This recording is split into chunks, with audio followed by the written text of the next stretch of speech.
Hello and welcome back to Drive Driver Driven. I'm Humble and today we're doing a little project on the Porsche. We're coming up on Rennsport reunion and I want to get a whole bunch of stuff done to the car in a short amount of time. And I can show you the results finally of our wheel and tire combo now on the car. So first up, just a quick little shot of the car, just a little walk around. It's up on some blocks, but as you can see, the red just really pops on the car, and I couldn't be happier with how that looks. The car's a little dirty right now because it's white, and as soon as you stop washing it, it's dirty. The ceramic job on the wheels has helped keep the dust down, keep the debris down, and just a quick hose off and all that stuff just comes off really quick. So all that effort was well worth it.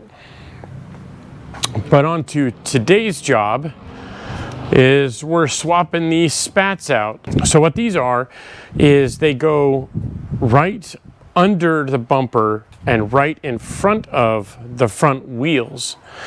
And it's kind of a minor thing, but from the top side, you can barely see the difference, but if I turn them over, you can really see the difference between the two. Now, the part on the left, this is a 991 Cup car part, and as you can see, it's got a big naca duct all the way across that just feeds air into the wheel well. And the part on the right is the stock piece from 991.2 GT3. And I believe it's the same for the RS as well. And what Porsche did is they put this sort of air dam piece to help break up the air in front of the front wheel to help with aerodynamics and to break up airflow in front of the wheel to reduce drag and improve fuel mileage. Now, as you can see, mine's just beat to hell. And that is because every time I pull in and out of my driveway, this part drags a little bit because it's just right in front of the wheels. It's the first thing to hit. So I hit this and then I drag the chin spoiler just a little bit.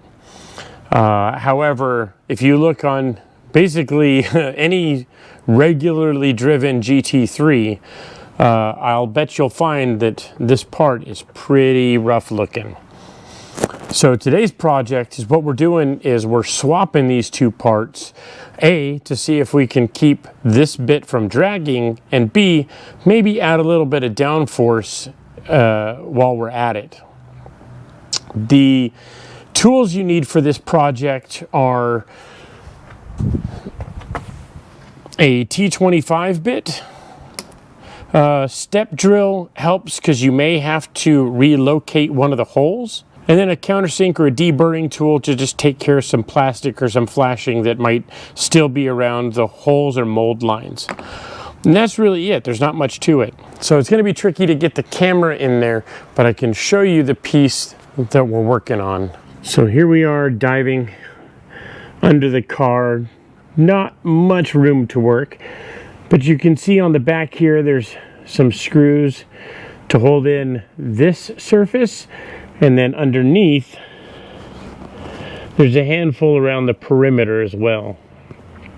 And so the first step is to remove those 7 screws, and I'll show you the difference when we get those out of there.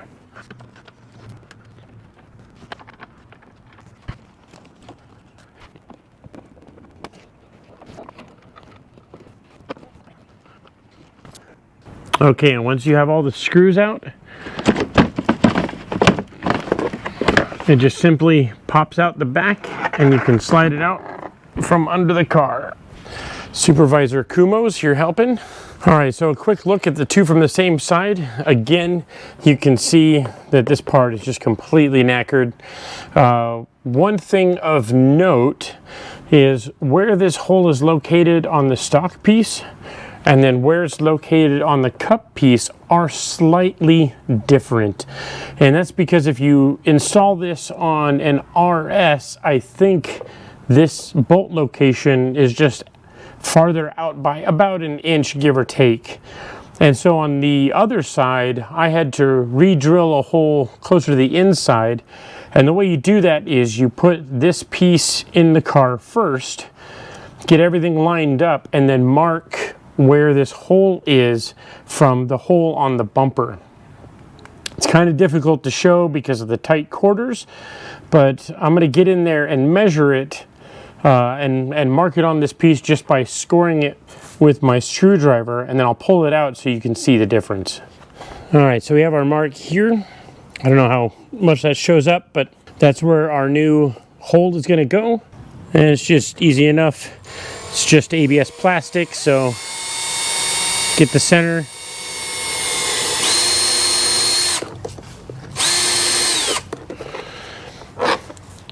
Just hit it from both sides, ream it out real nice.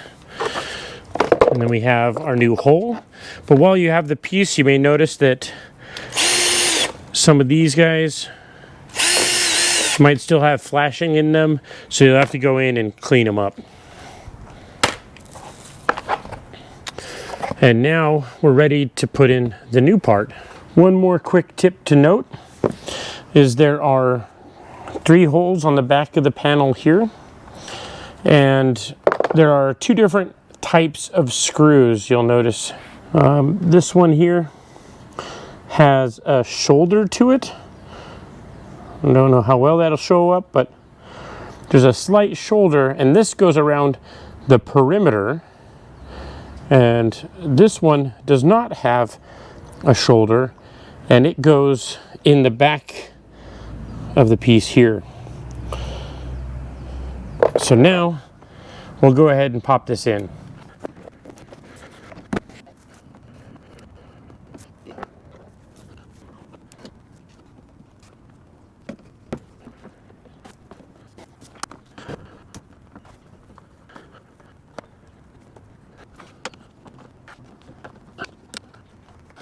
Kind of a tight angle to shoot, but you can see the new piece in there. Up underneath, you can see how that naca duct goes up and into the wheel well. And then more importantly, looking across the bottom of the car, you can see that it no longer hangs down in front of the wheel. So hopefully that means no more scraping, at least not on that edge.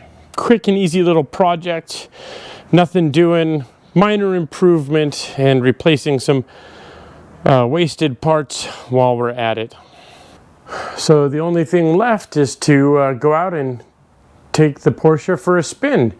I don't know that we'll really see any difference out on the road, just in terms of drivability or effect, because this is more of a track part, but honestly I'll be happy if it no longer drags on the driveway. So why don't we go and hit the road and see how she does.